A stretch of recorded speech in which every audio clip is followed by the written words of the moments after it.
On the UK tonight, the police body cam video that shows 18-year-old Henry Nowak tell officers, "I can't breathe," as he lay dying in their handcuffs. The horrific murder and the response provoke allegations of two-tier policing and a political culture war. I suggest the rest of us respond to this with pure, cold rage. I have to say, as a father of a 17-year-old boy, I felt sick watching it. Also ahead, how former SNP boss Peter Murrell used false invoices and staff charge cards to hide his crimes. We'll see inside the luxury motorhome he bought for 125 grand and drove just 4 miles to his mum's house. How British Paralympian John McFall could be the first astronaut with a disability to head into space. And the Liverpool legend Sir Kenny Dalglish reveals he's being treated for cancer. All that to come and a lot more here on the UK Tonight.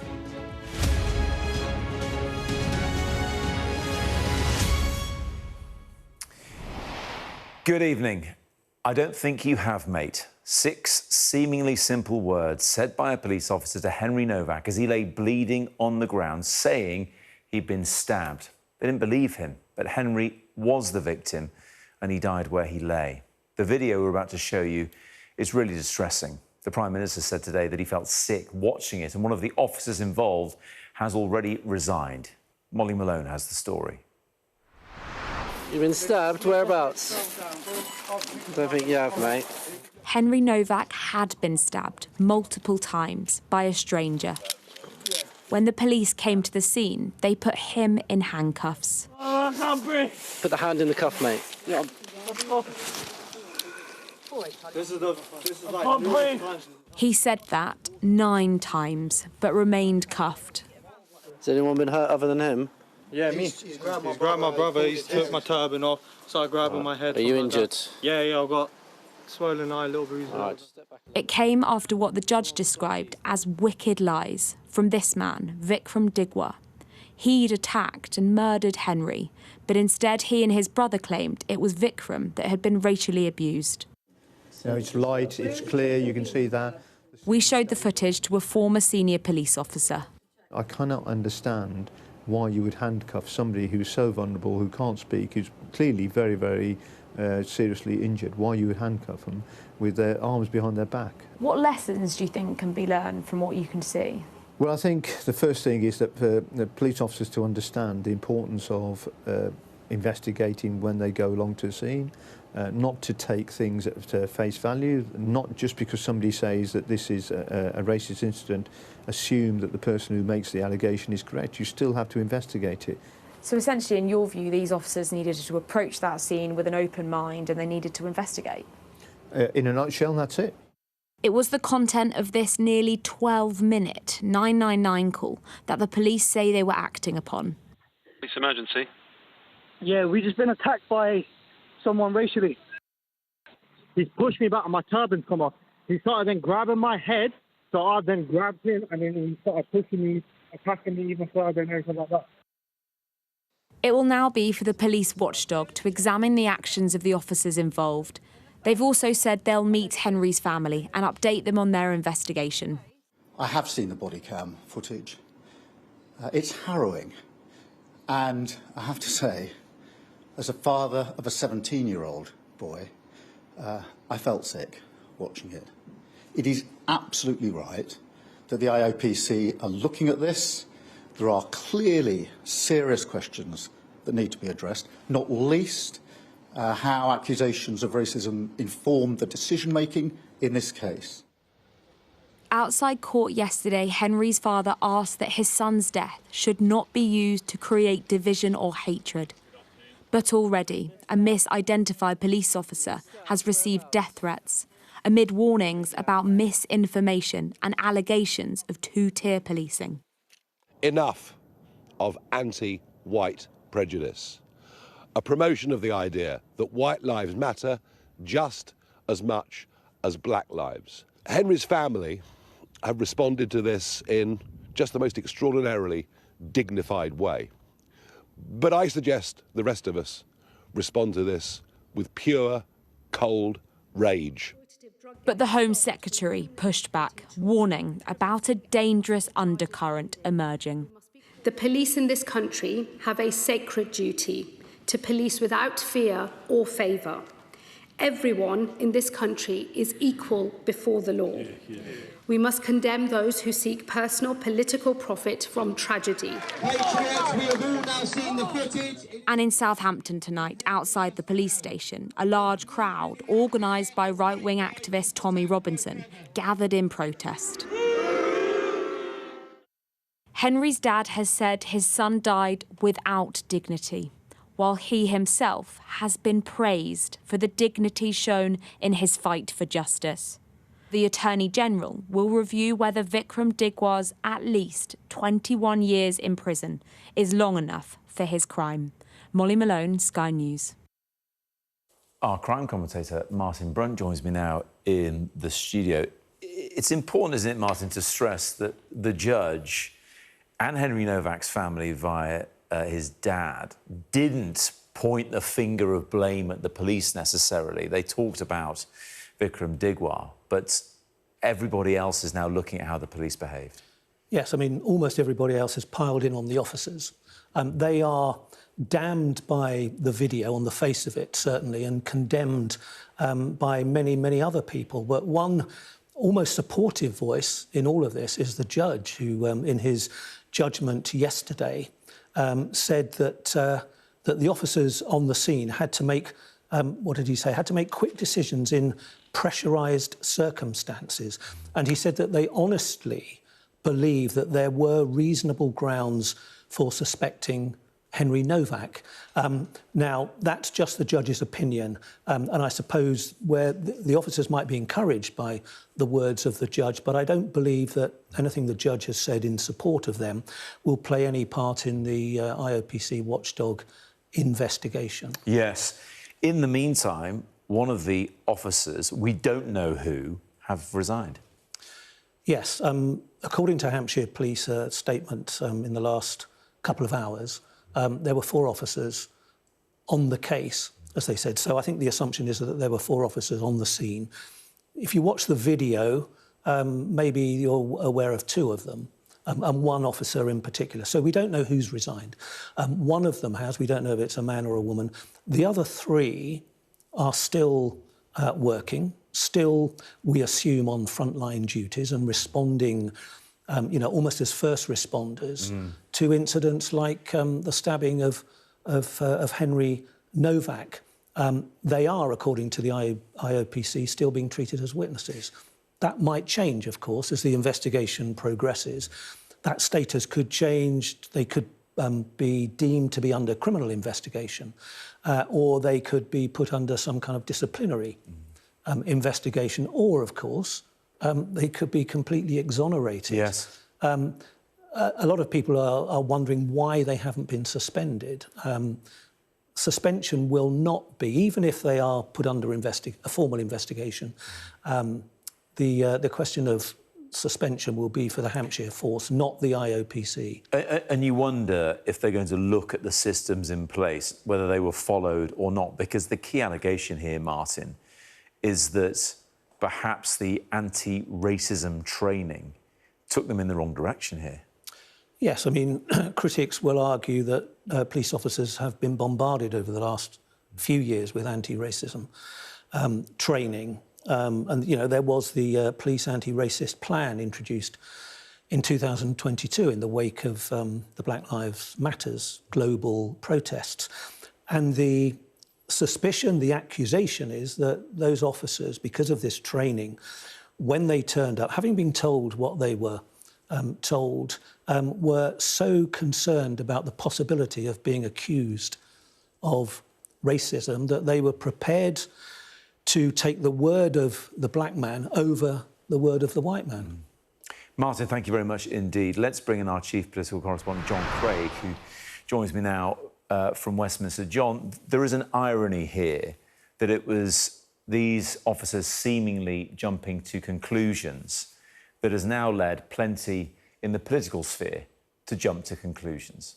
Well, there's certainly quite a big political row over this case, not least because Nigel Farage has been making the running. First thing this morning, he came out with what many would regard that provocative statement about how the rest of us, apart from not the family, should react with pure cold rage. Now, the Conservative leader, Kemi Badenoch, pretty swiftly distanced the Tories from that suggestion.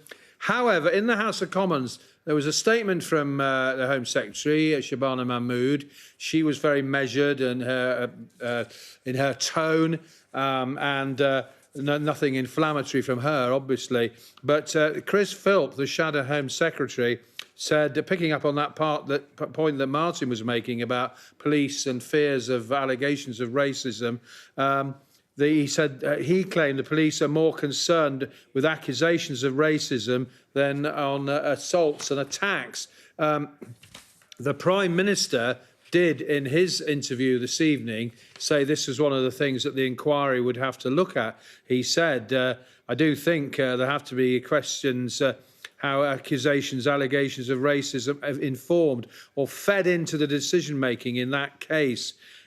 So that is something the inquiry will look at. The Prime Minister, however, did attack Mr Farage and say he was wrong in his reaction, and he pointed to the fact that the family had been very clear that they didn't want a political row here. The Home Secretary, a couple of points, said the inquiry would take 3 months. Some people might say that's rather slow.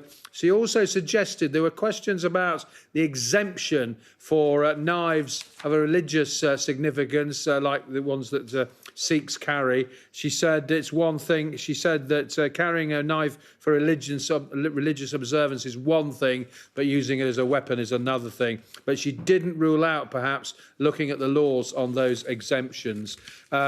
There were obviously from the Reform MPs from Robert Jenrick and Suella Braverman. Robert Jenrick was saying white lives matter. Suella Braverman talked about the disdain and contempt of the police officers. And there was anger at the whipping up of a row from Sikh MP Tan Desai. So for all the family wanted to keep politics out of this, well, it's become a pretty major political row. It has. Thank you very much indeed, John. We'll be returning to this story at around about past with a closer look at what it could mean for policing in this country. But next, the former Scottish National Party Chief Executive, Peter Murrell, was led into court in handcuffs today to hear details of how he created fake invoices to buy luxury items, including a motorhome, games consoles, coffee machines, a robotic lawnmower, plenty of stuff, all using the party's money. Our Scotland correspondent Conor Gillis has this. The man you see once pulled the strings of one of Britain's biggest political parties. And the noise you hear is him in handcuffs, chained to prison staff. Peter Murrell, like he's never been seen before. Ignore them. They'll win. The SNP's chief executive of 20 years. Nicola Sturgeon's estranged husband, who confessed to embezzling £400,000 of party cash. Mr. Murray, any reaction? Any comment? Any comment? Bankrolling a lavish luxury lifestyle with money that came from members. Many of the items purchased, particularly from Amazon, were inexpensive articles for everyday living, such as cleaning products and batteries. Others were expensive items from luxury retailers. There were a significant number of purchases of kitchenware and food and beverage-related items, items for gardening, watches, clothing, and leisure goods such as books, DVDs, and video games and consoles. And this is what his journey from jail looked like, arriving at court where prosecutors laid bare how he cooked the books. Over 12 years, Murrell made more than £42,000 worth of purchases on Amazon. This £3,000 robotic lawnmower passed off as legal fees. Leadership expenses was the fake reason given for this pricey wine coaster. And as time went on, he got more greedy, buying this Jaguar car, pretending it was for events. But the biggest of them all could be seen from space, parked on his mother's driveway, the £125,000 motorhome. Driven just 4 miles, Murrell fiddled the accounts to say it was for campaigning, changing its description from motorhome to van, kitting it out with luxury kitchenware and toiletries, even buying tour guide books with tips for road trips. As CEO of the party, the accused had ultimate approval of all expenses claims submitted, including his own. Although there was an electronic portal through which expenses claims should have been submitted, the accused stated to colleagues that he could not access it and was thereby able to submit his own claims without necessarily providing a receipt or invoice. This has been Scotland's biggest political scandal, police raiding the marital home of Sturgeon and Murrell. She was arrested and later released without charge. Nicola, can you understand why? Can you understand? Cleared of any crimes, but still stands accused by some of stopping scrutiny when questions were raised years ago over party finances, a claim she denies. Nicola, why won't you answer questions from the media? Last week, she wouldn't answer Sky News questions. Sturgeon says she too was duped, pictured unwittingly wearing gifts including necklaces given to her through embezzled funds. She now feels she is serving a sentence for crimes she did not commit. Running in tandem with Murrell's criminal case is simmering political tension for the SNP too. How could this embezzlement have gone on for so long? How flimsy or otherwise were the party's processes, its checks and balances? Some here in Scotland say those questions must be answered as part of an official inquiry, either here in Edinburgh or at Westminster. As for now, only he has the answers for what he did. A man who thought he'd got away with it until it all came crashing down. Conor Gillis, Sky News in Edinburgh. Well, joining me now to discuss this is psychologist Dr. Jane Halsall. Jane, it's good to see you. And we thought it would be interesting to talk to you about this because Conor just said there at the end of his piece that only Peter Murrell knows why he did this. But it might not be what people assume. It might not be to do with greed or getting all these things. There might be more to it than that psychologically. Definitely, because the thing is, people often, if they're embezzling, it's about the financial reward. But for him, he had the money to purchase these things. So for me, it's actually about thrill-seeking behaviour. It's about the dopamine hit. I think it's about the reward. And the fact that he was able to get away with this over 12 years. Yeah. And the items that he bought, I think, purposely enabled him to stay under the radar because they could be absorbed into his salary. You know, it was those things. Yeah, it was feasible that he could have afforded a motorhome and these luxurious pens and loads of coffee machines and all that kind of thing. When you see this kind of behaviour in people, does it start small and get bigger? They feel like they can get away with more and more and more. Exactly. It'd be really interesting to see what his behaviour patterns were and as they went across over time. And I think it's really important as well to notice that when it started, you know, especially in this situation, they had had a long-term relationship and this started the month after they got married. So as she was ascending, you know, her career in a position as First Lady, then, you know, his behaviour, he then started these secret behaviours, and I think it was about a reward. It was about, like I said, thrill-seeking and being able to get away with that. I think over time he probably normalised it. Nicola Sturgeon has been adamant now several times that she didn't know what was going on. Again, when you see people behaving like he did, do you understand how they can get away with it, keep it a secret, maintain the lie? Absolutely. I think that there's a high probability, it's very plausible that she didn't know, because this was over 12 years, this was 400,000. And like I said, the items that I think he bought, he purposely purchased them to keep them under the radar. So I think there is a high chance that actually she wasn't aware of what was going on. And I would imagine now she's feeling very reflective on that. I mean, people hear that and think, hang on, there's a 125 grand camper van parked on her in-laws' drive. But you still think that she may not have known about that? I do. I genuinely, I mean, I think she has gone to press to say she was he was the person that dealt with the house, he dealt with the bills, he dealt with purchases. And I think as a result, I think he was very clever in the sense that this wasn't about what the items he was buying, it was about what he attached to that and how he felt around this and the secrecy and the reward. And I guess, Jane, the final question is the psychology of people observing this, thinking, how could he do that? We would never do that. Are they projecting themselves onto the situation rather than seeing it from the point of view of the two of them who perhaps had a relationship like no other, and perhaps he had behavioural traits, personality traits that other people would struggle to understand, the sense of entitlement, maybe even sociopathic tendencies? No, for sure. I think this is about entitlement. This is about, you know, superiority. I think it's control. Yeah, and it's control. It's about his identity. I think, you know, he possibly felt emasculated. And I think this can happen in relationships when the dynamic changes between the partnership and one person might become more powerful or, you know, important. And as a result, the other person behaves in a way that, you know, to make them feel better, find a way to find that dopamine hit and thrill-seeking behaviour. It's fascinating to get your insight, Jane. We may well learn from Peter Murrell at some point exactly why he thinks he did this. But in the meantime, good to hear what you think. Thank you very much. Thank you. Still to come here on the UK Tonight, we're going to discuss the questions that are still there for the police to answer over the murder of Henry Nowak. And we'll hear from TV personality Ryan Libby on the impact of birth trauma on partners.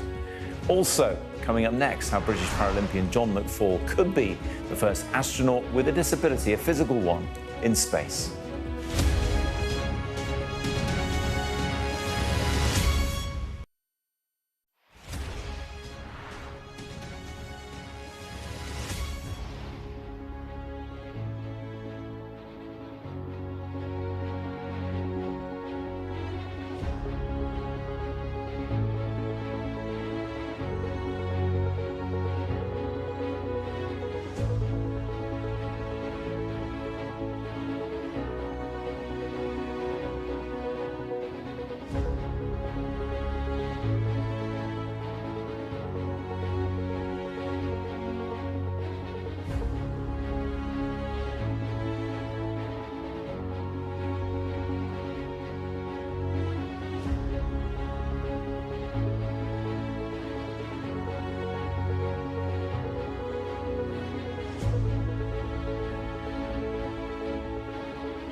What's the best thing about being a Sky News presenter? Perfect. Let's bring you some breaking news. Being a Sky News presenter. I began by asking... Thank you so much. ...trusting us to tell her story. The battle for number 10. Sky News has been given exclusive access. Let me give you a sneak peek. It was the day those present would never forget. Why did you decide to open up and tell your story? Now, a British Paralympian is set to become the first physically disabled person to live and work in space. John McFall, who lost his leg in a motorcycle accident, could blast off as soon as next year. Our science correspondent Thomas Moore has been to meet him.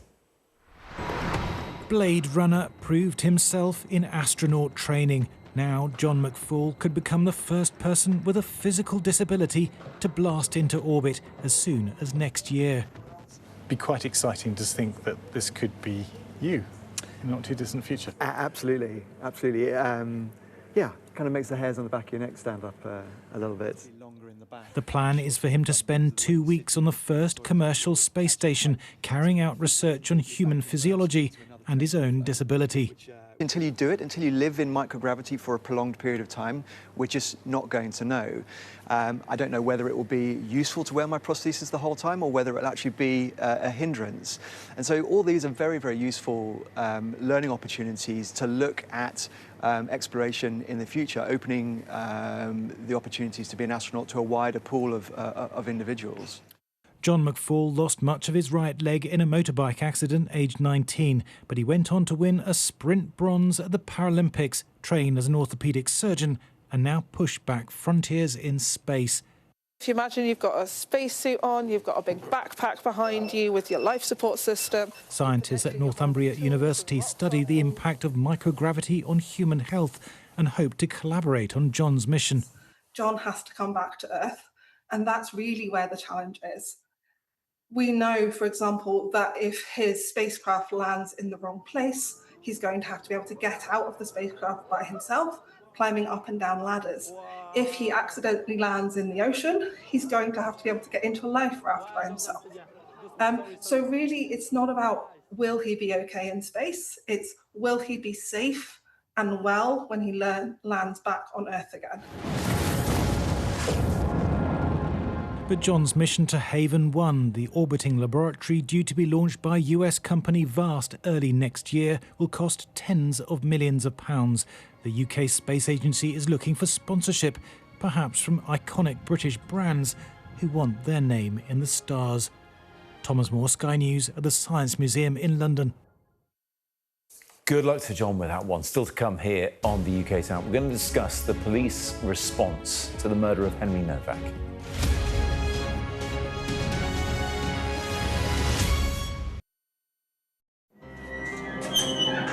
We've come to one of Moscow's Cold War bunkers. It was built as a top-secret command centre. Being here really feels like you're stepping back in time. I'm Ivor Bennett, Sky's Moscow correspondent. A show of military might and menace. Courage, bravery and sacrifice will win the day. It's a new subject. They'll learn about combat drones and some how to handle a Kalashnikov. The Kremlin continues to put forward its own version of events, both present and past. There's no mention of the fact that Russia invaded its neighbour. That's rewriting history, isn't it? Now we have to read it carefully. Vladimir Putin put forward his plan for a ceasefire in Ukraine, telling Kiev, pull out of your eastern territories and the war will end. Why should the West trust you? Frankly, I don't care whether the West trusts us or not. Vladimir Putin is already the Kremlin's longest-serving leader since Stalin. The question is, what will a fifth Putin term mean for Russia and the world? Why do you support Vladimir Putin, Mr. Segal? I can't answer questions that stupid. I've watched Vladimir Putin attempt to create a new world order. The St. Petersburg Economic Forum was the backdrop to Vladimir Putin's latest verbal volley that Russia could send missiles to other nations to target the West. Ambassador, I wonder, shall we have a quick word for Sky News? Is the West right? Are you fueling Russia's war machine? British media, oh my God, you're not afraid of being here. American journalist Evan Gershkovich is on trial here, but was first on display. Russia says Evan Gershkovich was caught red-handed, but has never produced any evidence to back that up. Sky News, get the full story first. Liberation Day. By popular demand, wow. Here we are. Donald Trump. It is quite the story. Wherever it goes, on Trump 100, we go with it. Can you tell us who you're looking for? Unbelievable we've come to this. Are you overstating the reach and significance of this deal? Not like you said it. From the UK? Why don't you go back to your country where you have a major migrant problem? It was 10 feet from him, and all of a sudden the shot's rang out. People impacted. I'll tell you on another day on the podcast what that was all about. Join us wherever you get your podcasts. We're going to return now to our top story this evening on the UK Tonight, the murder of Henry Nowak. The 18-year-old, as I'm sure you know by now, was handcuffed by police as he lay dying after being stabbed by Vikram Digwa. He told police multiple times that he'd been stabbed and couldn't breathe, but they arrested him anyway, putting him in those handcuffs. Today, the Prime Minister said that watching the video that was on the body cam of one of the officers made him feel sick. One of the officers involved, actually, has already resigned. But why did it happen? Could it happen again? What can be done to prevent that? Here to discuss this is policing and crime commentator Danny Shaw, who is also an advisor to Yvette Cooper. We're also joined by Richard Garside from the Centre for Crime and Justice Studies. Good to see you both. Look, I'm going to start by quickly getting your reaction, both of you, to what we've seen, your instinctive reaction to perhaps seeing that video. Danny first. Harrowing, really shocking and upsetting. And, you know, for the parents and the family of Henry to have to watch that, to learn that your son has died in such violent circumstances, and then to learn that your son was being handcuffed and arrested and had his legal rights read to him shortly before he died in that situation, must just pile on the agony for them. However, I think it's really important that we look calmly at the circumstances in the video and don't jump to conclusions. And I'm afraid there have been some politicians that have been jumping on bandwagons and trying to make this into a divisive issue and an issue about race. I'm not certain at all that it has anything to do with that. But that's my response to that shocking body cam footage. We'll return to those themes, Danny. Richard, what was your reaction? Well, I mean, everything that Danny just said, I mean, really, really, really awful, and such a distressing and upsetting video to watch. And as Danny says, never mind how the family and friends, you know, must have felt when they first saw that video. I think also, and echoing what Danny was saying about, you know, calm reflection, I think it is also worth, you know, having a thought for the police officers in that situation. Must have been an incredibly difficult situation. They've turned up. Someone has said, this is what's happened. They're not quite sure what's happening.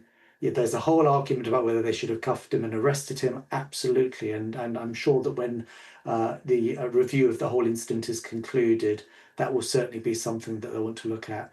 But, you know, very, very difficult situation, a very fast moving situation. And, you know, just awful, really. No one's the winner in this. Richard, let me pick up on some of those points then. In terms of dealing with this now, as you say, not necessarily a fast-moving situation, the court case has taken a while, but certainly a fast-moving response by people who perhaps want to use it for their own ends. Richard, what would good look like now in terms of dealing with this from the point of view of the IOPC and others? Well, I think what good looks like is a full and thorough and fair investigation, and a very transparent investigation. I think it's really important, precisely because there has been a lot of, let's say, politicisation of this issue in the last 24 hours or so. You know, I'm a big believer that kind of, you know, clear evidence, clear analysis is a kind of a good disinfectant on that kind of stuff. So I think it is really important that the investigatory body, the IOPC, moves at speed on this and seeks to get to the bottom as quickly as possible and put their findings into the public domain. I think the other thing that where good look might look like is actually a bit of a look at the whole issue of carrying knives in public. I absolutely understand there is an issue about cultural expression and ceremonial expression, and it's a very, very difficult issue. But, you know, I've for many years felt that, you know, there is a kind of an issue here where certain individuals or people coming from particular groups are by law effectively allowed to carry what in other contexts would be very offensive weapons. And even if there are good reasons for that and we kind of relook at it, you know, I don't think anyone should be afraid of that. And it's certainly not trying to cast aspersions or blame a whole religious group. But I do think that does need to be looked at because for all sorts of obvious reasons. Yeah, well, of course. And it certainly looks like in the case of Vikram Digwa, he was obsessed with knives and had more than the one he was carrying that evening.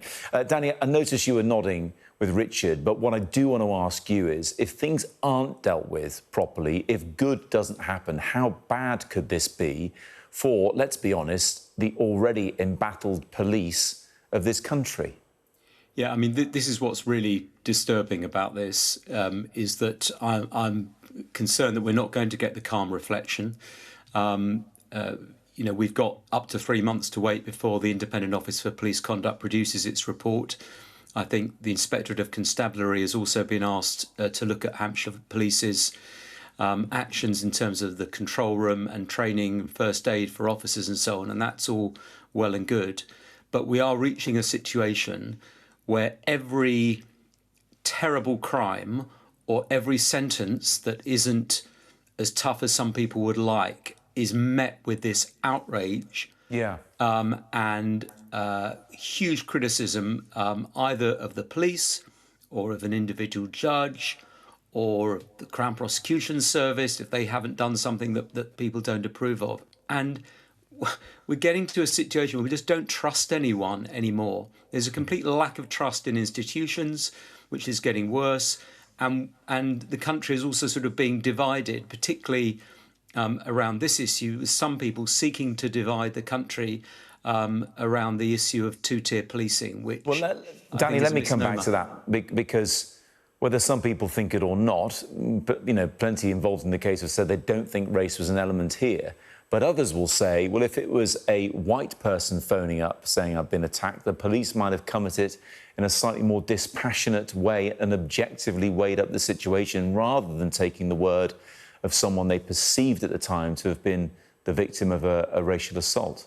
Well, we have to wait the inquiry and the Independent Office of Police Conduct to take statements from the officers, to look at all the phone calls, what the call handler said and so on, and the video, to come to a judgment about that. From what I've seen and the recording that I've seen, and I've also noted the judge's remarks who sat through the trial, obviously presided over the trial, in his sentencing remarks, he doesn't make mention of that. In fact, he has his sympathies, I mean, obviously with Henry's family, but he also understands the very difficult situation the police officers faced.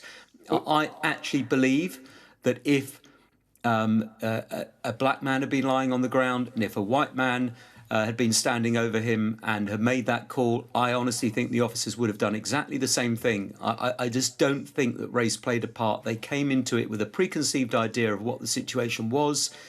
And if anything, what this incident shows is perhaps a lack of experience and, you know, perhaps a lack of understanding of common sense to deal with what's in front of you as well as what you've been told. Richard, final word to you, because people wonder if there's a fear of getting it wrong, a fear of looking racist amongst police officers, that is going to lead to mistakes if, as Danny said there, they were particularly inexperienced. I mean, very possibly. But, you know, I think, you know, and Danny will be familiar with this as well, and lots of the arguments about this over the years, where, you know, there have been concerns over the years that the police have disproportionately targeted black people, for example. And, you know, if indeed there is a two-tier justice system in this country, it generally works in the favour of white people, you know, who are less likely to be arrested. If they're convicted, they're generally going to get shorter sentences and so on and so forth. But it's really important in that context we don't play that kind of tribal argument. You know, the police are there to police the entire community. They need to do it without fear or favour. I think there have certainly been some problems in the past with policing. I know that many police officers, right from the top down to the bottom, are keen to get a grip of that. If that played a role in this incident, possibly, who knows? But I think we're just going to have to wait and see what the inquiry finds out in this, because at the end of the day, trial by Twitter, trial by Facebook, trial by Instagram, trial by, oh, I think he's the guy who lives down the road. It's just no way to get to the bottom of anything. Yeah. Appreciate we can have a calm and measured discussion on this, and could obviously do with a bit more time, but I'm afraid we've run out for the moment. Danny, Richard, thank you both very much indeed. Next tonight, to a story we've been covering a lot here on the UK Tonight, the state of maternity care across the country. Over the last few months, we've heard from hundreds of mums and dads, partners, midwives and doctors too. One of those we've spoken to on the UK Tonight is the former Made in Chelsea star Louise Thompson. Now, Louise nearly died when she gave birth to her son Leo around 5 years ago and has subsequently suffered from post-traumatic stress disorder. She's been calling on the government to appoint a maternity commissioner to try to improve the continuity of care across the country. A few weeks ago, she sat down with Sarah Jane Mee, who's normally in this chair, to talk about the campaign. I really struggle when it comes to doing this sort of thing, but I know that I have to do it for the sake of the women that are giving birth right now. I have women that stop me every single day in the street. Well, since then, Sarah Jane has also spoken to Louise's partner, Ryan Libby, to hear how he helped to support Louise through her traumatic birth and everything else that followed. There's nothing we could have done that could have prepared us for the events that we were faced with. But we were faced with, I think everything that could have gone wrong really did for us. I didn't really allow myself, I didn't give myself the permission to really let my emotions be seen or heard, especially in front of Louise. I assumed this role of, OK, this is the card we've been dealt. Louise is seriously unwell. Leo, at this point, when he first arrived, was also very unwell. And I just decided to just squeeze layer on layer, brick by brick, and just squeeze it down and not talk about it, not let it be seen. But, in hindsight, I wish I'd asked for help earlier from friends, from family. I wish someone at some point in that process, I suppose, took me aside and said, listen, if this goes sideways, which unfortunately it can do, and it can impact families up and down the country, all around the world. In the event it does go sideways, just know that you're going to be supported. There's going to be people on hand to help you. But, yeah, at least from my reality, I didn't really feel like anyone was there to catch me in that sense. When we were at home with Leo, midwives didn't come to the house because Mum wasn't there, so it was almost like Dad and baby were forgotten in that sense. We talk a lot about the state of maternity care in this country and all of its failings, but one of the failings we keep coming across is where is the care element of maternity care? What was that experience like for you as a family? It's hard to really articulate because those pictures that are in my brain for life now, it's hard to really give you the emotion that I have when I think of those moments because it was completely terrifying. Louise was losing a lot of blood, which was visible to both of us on the floor, on the screen, and there was a lot of drama and panic around.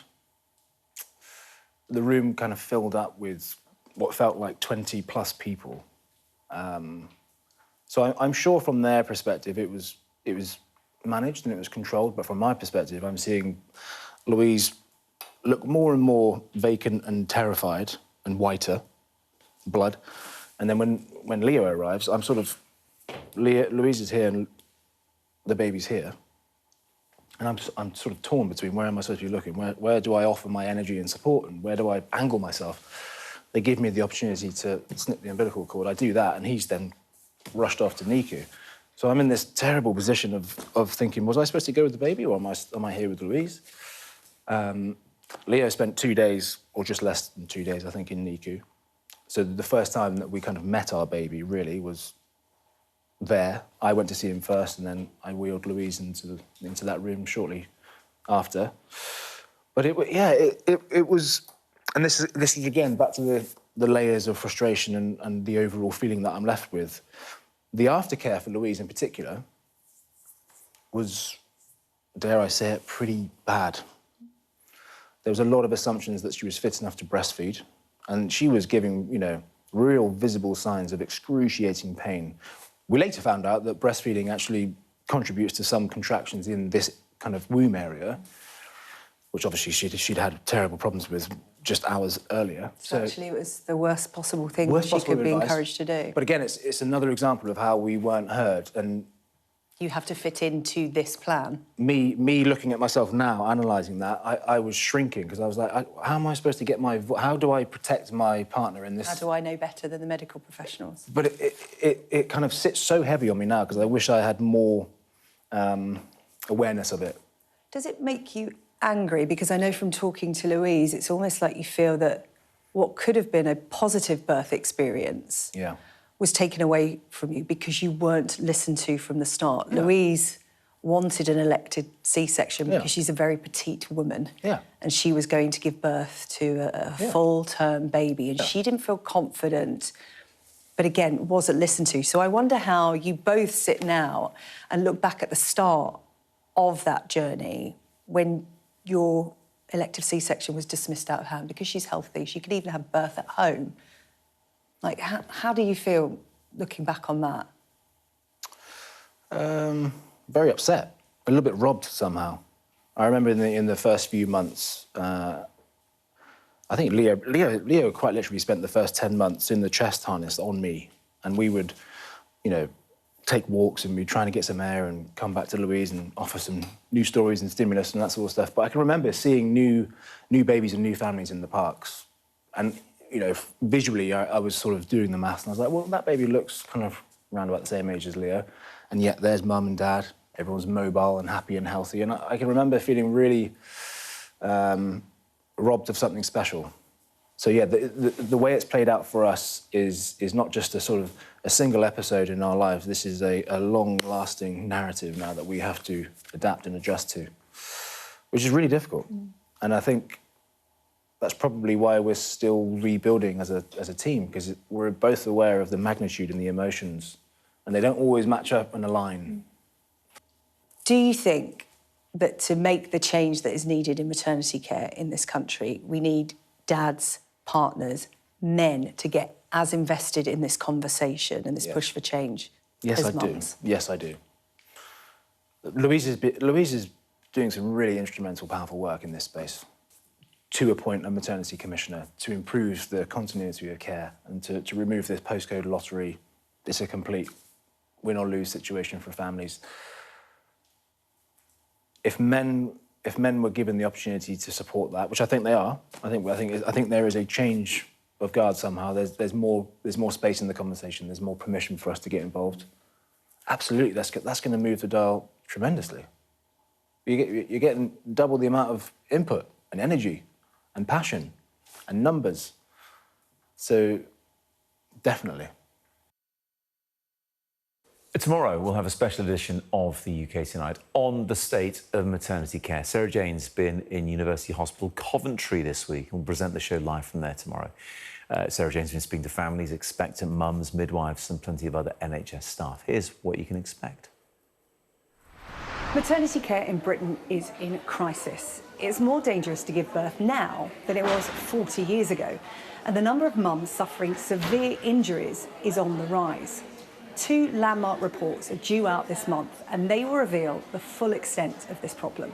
Ahead of their publication, we've come to University Hospital Coventry to meet the patients relying on the NHS and the staff working to provide the best possible care.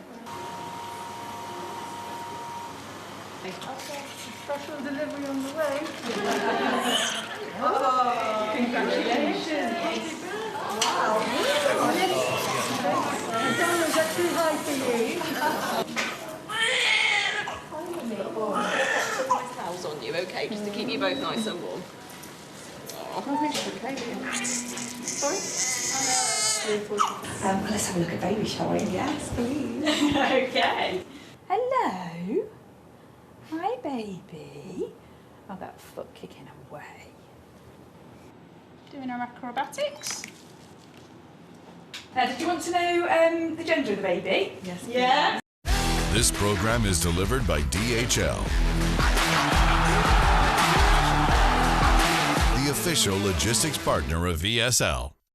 Welcome to the DHL Sports Hub on Sky News.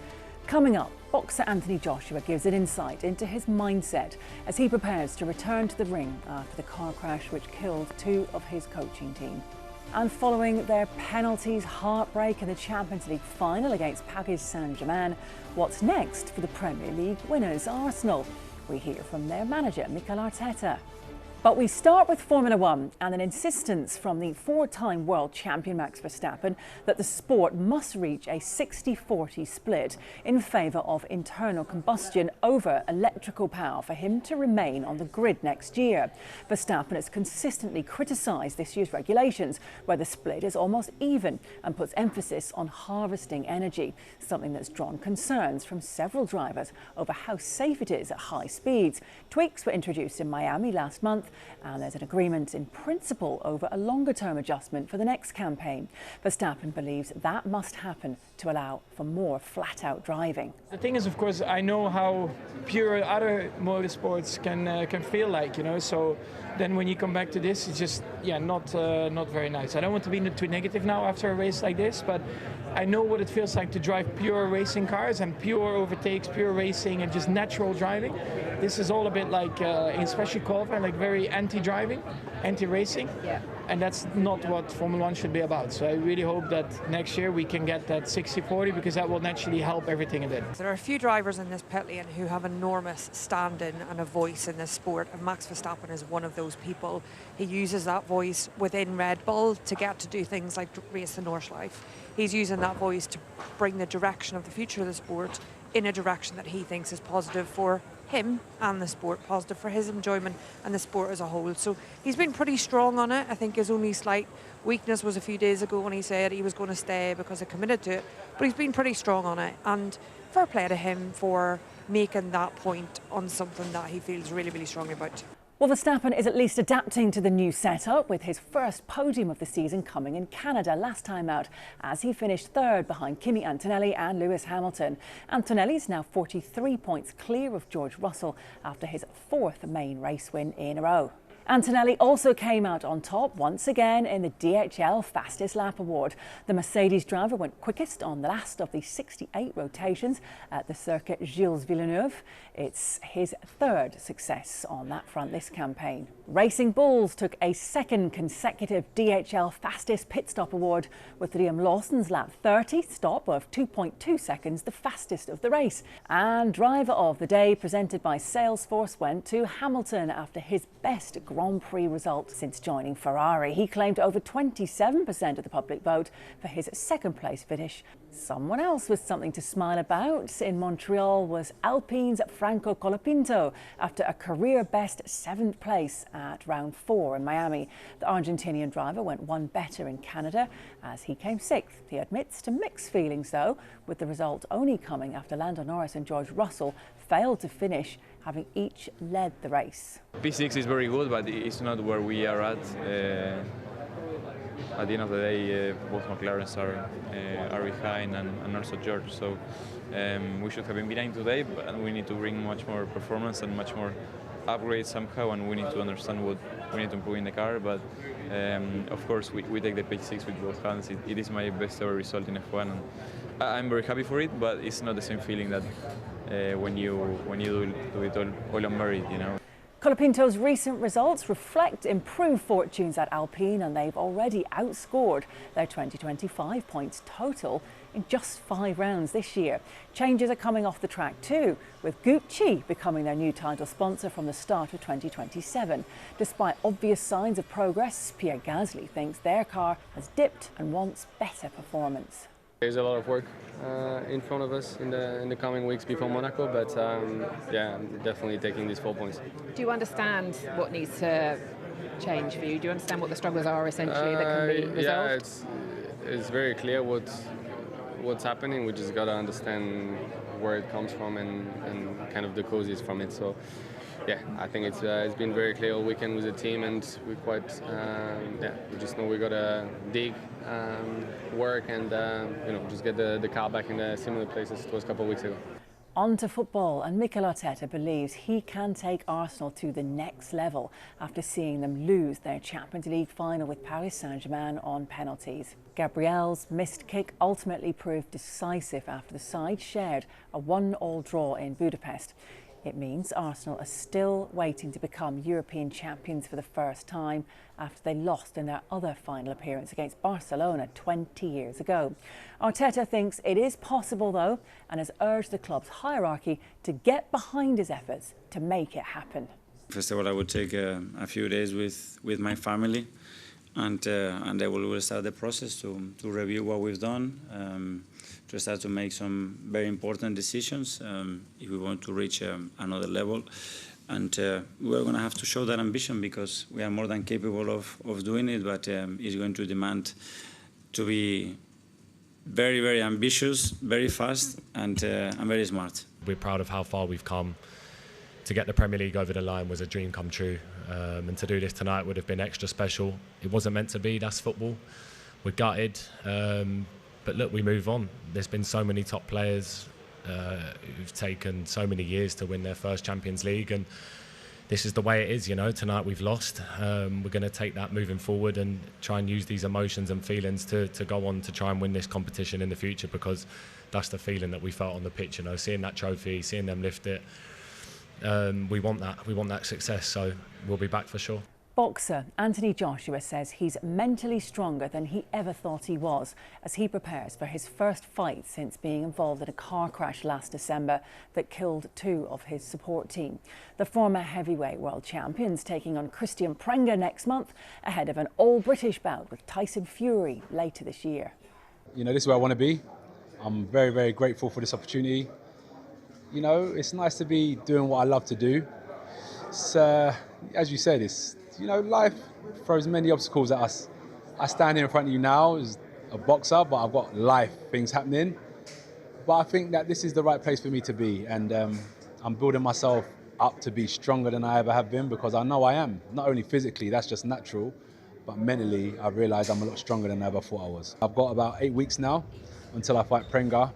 And it's a good opponent, a live opponent. Confidence comes from your training. It's not just the fight that gives me confidence, it's getting through these 7 weeks, because every fighter knows it's hard. You've got sparring partners. I've got 4 to 5 sparring partners waiting for me, good guys. So not just a fight, I know what I'm going to do in the fight, but can I do it every day in the gym? And I think getting through this training camp will be the real reason why I'll be victorious come July 25th, is because of the way I prepare.